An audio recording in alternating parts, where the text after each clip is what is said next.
Hi everyone, I'm Ward, and welcome to my channel, Ward Draws a Lot. So, where I keep all my art stuff is where I have my sticker sheets. And every time I pass by those art stuff, I kind of look at those sticker sheets and I'm like, man, there's a lot of y'all. And then it looks at me too, and it's like, yeah, there's a lot of us. And then I'm like, I should use you. And then it's like, yeah, you should use us, huh? So as a result, that's exactly what we're going to do. I'm going to be making stickers this week. I've actually been wanting to make some stickers for a while now, especially, like I said, I do have a good amount of sticker sheets just sitting there, and I think the idea of putting your art onto something that's like a sticker and then putting it in your sketchbook or in a notebook or something you like is kind of fun, right? I've also been having the issue of trying to find stickers in stores, but just none of them are matching the vibe that I kind of want, you know what I mean? So, like, I'll go into the dollar store or, like, Walmart or whatever, and I'll see some stickers, and I'm like, man, this just isn't hitting like it's supposed to be hitting, right? So I'm like, you know what? At this point, I might as well just make my own stickers, so this way I could put down whatever I want onto the sheet, cut it out, and then put it wherever the hell I want. And on the bright side, I don't have to feel like I'm necessarily wasting anything, because I already have the supplies here at home. So if I use up a sticker, maybe I could just redo it, remake it, and then print it out again. So my biggest issue here, right, is what the hell do I put on the sticker sheet? When you have a large canvas to work on, a large canvas, it's the same size as a piece of paper, but to me it's pretty large, you know, because you could have so many stickers on the one canvas, so it makes sense that it would be a large canvas. So for some things, it came pretty easy as to what I wanted to do after thinking about it. Like, for example, the other day I got an oil change from my friend. And you know, usually after you get an oil change for your car, a sticker is given to you and it says how many miles is your next oil change. But since it was my friend who did it and they're just somebody who really likes cars and really knows how to use them, they didn't really have a sticker on them to put down what the next oil change was. So I ended up just writing it down.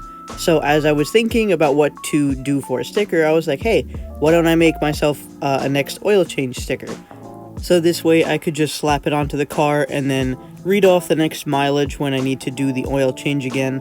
Plus it looks cute. It's not just like a plain sticker that's like, you know, white and then has the numbers on it or whatever. It's got like a cute little mechanic boy and he's saying, hey, this is your next oil change. And then what I would do is take that sticker and then write down the miles on it after it's printed out. So I just have that on standby for the future, like a what is it?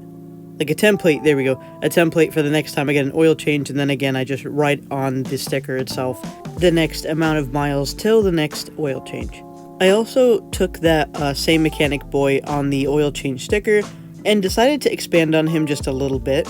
Originally, I was going to do 4 different sections on the sticker sheet of like different stickers, but it felt forced trying to do something that I didn't want to do in one of the sections, so I ended up just taking that mechanic boy and kind of working off of him a little bit more, especially because I was like, you know what, I just want to work on an OC, so he was readily available, and I was like, you know what, why not? So I took the little bit that I had already drawn above in the oil change sticker, kind of copied the head over, and then expanded on the drawing to kind of like just give him a little bit more personality.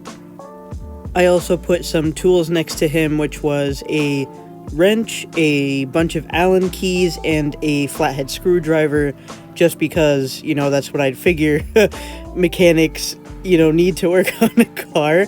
At least, you know, relatively basic items. I didn't draw anything too complicated because I don't know anything else besides, you know, the basics. For the other 2 sections, I decided to go with some kind of animals, and some in specific are from a imaginary brand that I made a while ago, which is called Mechanical Cow. Specifically, the Mechanical Cow characters are on the bottom right. If you don't know that I made that kind of brand for my characters, I did that a little while ago. It was an inspiration off of like Oliver's Antics, there we go, and how he like did a clothing brand for his characters, and I was like, oh dude, that's so cool, like I kind of want to do that too.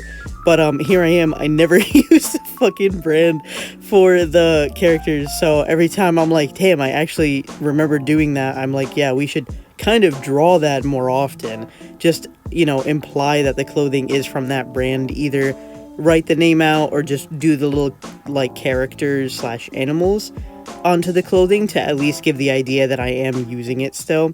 So I need to remember to do that in the future, especially because I feel like it kind of adds to that universe or world whenever you have little things for characters that just, like, make it come to life, like we have clothing brands, why not have your OCs have clothing brands, or like certain superstores that they go to and all that kind of stuff. I really think that that's like a cool in-depth look into the character's universe that I want to explore a little bit more. Finally, I have the top right section of the sticker sheet, and what I wanted to do there genuinely was just draw a cute animal, and automatically what came to mind was bunnies. I feel like you can almost never go wrong with bunnies because they are a character that you could really stylize and make really cute, so that's exactly what I went for. I did make them a little bit more chubby faced and just with a fat head. Originally I was like, why don't I try and draw the bodies, but then I was like, I'm not feeling that. So what I did instead was, after I drew the original head and the original expression, I did a bunch of other heads kind of revolving around the first one, and then changing the expressions or the way the ears are shaped to also match that kind of expression that it's giving off. After drawing all 4 heads of the rabbits, I wanted to kind of give it a little snack, and I thought originally strawberries as like a snack sticker, but instead I was like, let's just go with a cliche carrot, because why not? I just wanted to do that instead. After I decided all 4 sections looked pretty good to me in the sketching stage, I went ahead and lined them. Which for me was kind of a mess, right? Because I'm the type of person that likes to do like 1,000,000,001 layers in their digital drawing, especially because for me I like to section things off very like distinctively. So in order to line them, I had to section off everything on its own first, and then eventually I could combine the image together so I could use the line art as a reference layer. So when I went in and filled everything with the respective color, it would just be way easier to do, and I wouldn't have to sit there and individually color in everything, especially because there are so many different colors being used in the piece and in so many different sections. So yeah, that's just like how I like to work when it comes to doing digital art, at least. What I might do next time instead, though, is do everything individually and then compile it onto one page and then print it out instead. I think it just would be easier to do it that way if I just created no background PNGs. There we go. The PNGs with no background, like I create the art piece, I do it that way, and then I would take a blank canvas and just kind of put all the stickers in the respective area that I'd want them to be, and then it would just be way easier that way. That's also like a precautionary measure too when it comes to my digital drawing process, because due to my canvas size on Procreate, it will limit the layers that I have to use. I don't know if like other drawing programs do this as well, but for some reason on Procreate, the bigger the canvas that you use, the smaller amount of layers that you're able to have. So you could have like a really huge canvas on there that like would equate to, I don't really know, I'm gonna be real, but the way it works is the more pixels you have, the less layers you can make, which kind of sucks because sometimes I could get into really high layer numbers because of the sole fact that I would have a lot of detail going on in the drawing and I'm sectioning everything off. But it's like, if you want more layers, you could choose a smaller canvas, but at the same time, if you choose a smaller canvas, the quality will go down significantly. And how do I know this? For years, I drew on a smaller canvas, and the quality would always end up like poop, straight up doo-doo ass garbage, right? And I would be like, why is the line work so shoddy? Why does everything look the way it does? Until I did like further research and readings on it, and it said that apparently the larger the canvas you use, the better quality the line art or just the overall piece will look, because the pixels in the drawing are much more condensed because they're smaller. The bigger the canvas, the smaller the line art you would have to use. It would be more condensed, and then it makes it look more crisp. If you use a smaller canvas and you have the line art in there, the line art gets too big for that canvas, right? Stick with me here. And then makes it looks like all pixely and not crisp and not clean. So after years of using Procreate and being like, damn, this looks like ass, that's when I figured out, like, the best way to do it is to have a giant canvas on there. And I think I found that out somewhere through either reading through TikTok or Twitter or something along those lines. But thank you to those people who truly brought that into light for me, because my artwork looks way more crisp now and I just love it so much more. So for years, I actually didn't enjoy digital art because of the outcome that it would always give me and how it would look. But after all that, and discovering like the right way to use the canvases in Procreate, or probably in any digital medium, let's be real here, I am much more excited to work on my Procreate app and like any future apps that I use for digital art. I'm gonna just let y'all know I said that all in one breath and that was a lot on me. So I'm glad I got that all out while I could, because I knew I'd lose my train of thought if I stopped halfway to breathe. Okay, now, while I was lining the canvas, I really sat there and contemplated, how was I going to color everything in? Usually that would be an easy question, just do it the way I always do, right? But I thought to myself that if I'm making stickers and they're going to be smaller, maybe I shouldn't shade it the way I normally do. My usual coloring style kind of consists of like, well, whatever I want it to be, really. If it's cell shading, then I want to do cell shading. If I kind of want to, quote-unquote, render it out a little bit more, then I will. And a lot of the time, I'll just mix both of them together, I'm not going to lie. I don't really know how to fully render a piece, kind of like you're painting it or something. On digital, that's like the one thing I cannot do. I've tried it so many times, and I still can't figure it out till this day. So, when I did try and get it one time, and like it almost got there, I was like, you know what, bro, this is way too much work.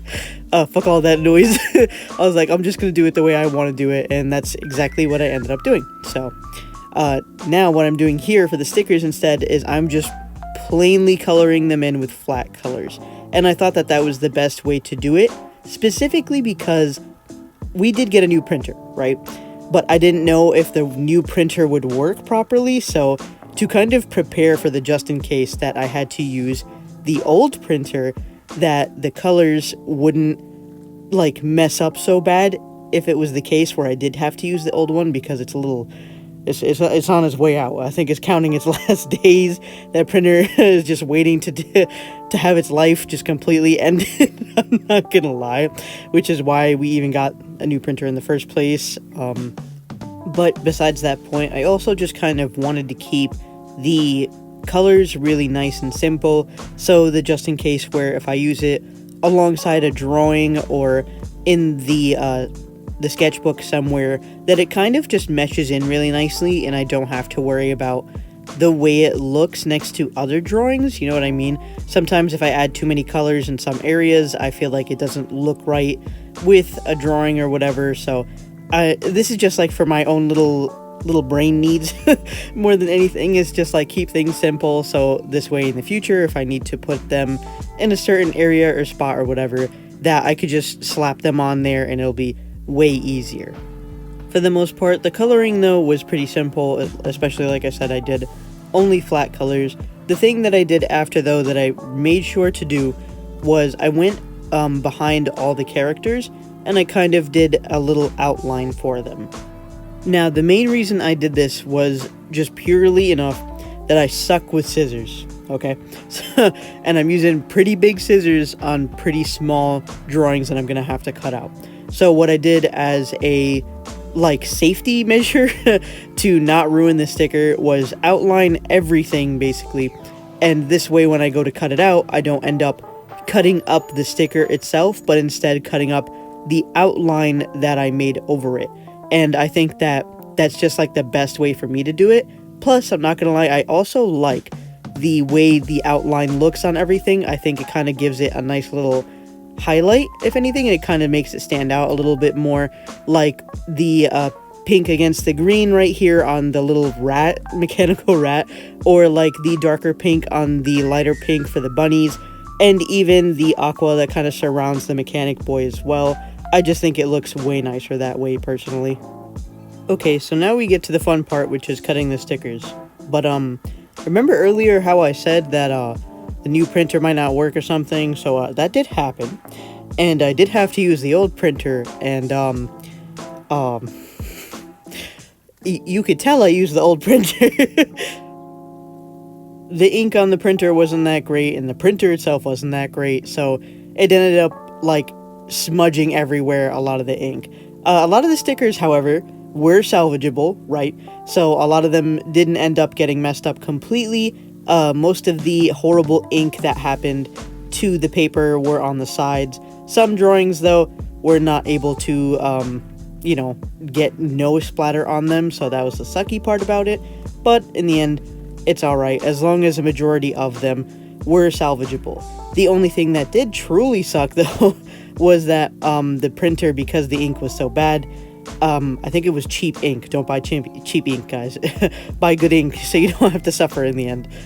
Because the ink was cheap, the drawings came out way more dull than they were supposed to be. I purposefully made them really bright and vibrant, so when they, you know, are put down on paper or anywhere really, it just looks really nice and it pops out. But these kind of like dulled out super hard, and I was like, man, I was kind of upset by it, I'm not gonna lie. But I didn't want to use up another piece of paper and print it out again, because I figure it would just happen again, because our printer has been having this problem for like a long while now. So I was like, you know what, that's totally cool. We'll just leave it the way it is, whatever. So in the end, I just ended up cutting what we had on the sheet, and for the most part, I did keep all the stickers. The 3 mechanical animals, there we go, that I had on the bottom, though, my brother took because he liked them so much that he wanted to keep them and put them on his PlayStation, and I was like, yeah, sure, why not? We did end up returning the new printer so we could get a different new printer, because it meets the requirements of what we need for our household. So maybe when that new printer comes in, what I could do instead is reprint this sticker sheet, since the ink will be brand new and the printer will be brand new. Hopefully it'll be nice and bright, and then I could just put them down anywhere. For these extra stickers, though, I'm not going to just throw them out. I'll probably stick them in my sketchbook or on like a cup or whatever I want to, because these stickers are the circuit vinyl stickers, so that means that they can pretty much go everywhere, I believe, and I think you can even get them wet and then they'll be fine after, like they don't go bad. Sometimes, you know, like if you have the other sticker sheets, they kind of just peel up after a while. These are able to re-stick and stick anywhere, so that's what I really like about them. The only downside about these stickers is that they are more expensive per sheet compared to like regular sticker sheets, which you can get like 100 of them for only a few dollars, compared to these, which is only like 13 to 14 of them, I think, in a pack for about the same amount. So yeah, the difference is like maybe 80 plus pages of paper between the two, but at the same time, if you want more quality, you go for something like this. If you want more quantity, you go for the other sticker sheets. I have made other stickers on these sheets and they came out super vibrant and good, but that was years ago when the printer was still good. Now the printer is dying, so it reflects on how these stickers look right here, but it's not the paper, trust me. But overall, I really do like the way it came out, and I think they are awesome, and I can't wait to use them. So yeah, thanks for watching, and remember, I love you. Bye.